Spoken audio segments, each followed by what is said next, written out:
एक दानव था जिसका नाम था बाला।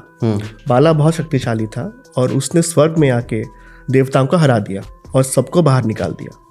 लेकिन बाला चाहे बहुत शक्तिशाली था, लेकिन उसका हृदय बहुत नरम था। तो वो जब सारे बहुत भोला भी था, तो जब सारे देव जा रहे थे तो बाला ने कहा कि भले ही मैंने जीत लिया है स्वर्ग और तुम लोग अभी स्वर्ग के राजा नहीं हो, लेकिन अगर कभी भी कोई धर्म का कार्य हो जिसमें मेरी सहायता चाहिए तो मुझे आप बुलाइए, मैं ज़रूर आऊँगा। तो देवता कहते हैं कि यही एक पॉइंट है जिसमें हम उसे हरा सकते हैं।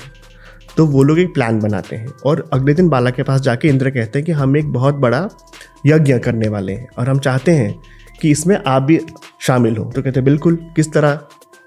तो इंद्र कहते हैं हम चाहते हैं कि इसमें जो आहुति दी जाएगी वो आपकी दी जाएगी।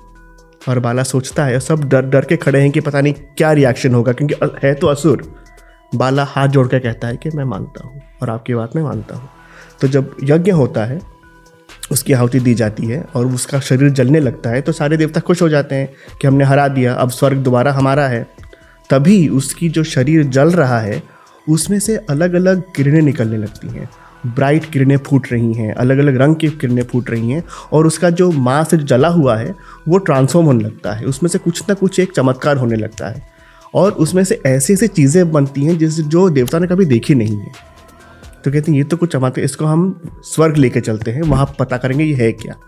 जब उसको लेने लगते हैं तो उनके हाथ से वो छूट जाता है और नीचे धरती पे गिरता है और उसके 9 खंड बनते हैं और वो 9 खंड अलग अलग जगह पे गिरते हैं और उन खंडों से 9 रत्न बनते हैं, जैसे आज हम नवरत्न कहते हैं, जैसे हम ज्योतिष में आज हम इस्तेमाल करते हैं। बिल्कुल बिल्कुल बिल्कुल बिल्कुल। तो उसके अलग अलग बॉडी पार्ट से अलग अलग रत्न बनते हैं।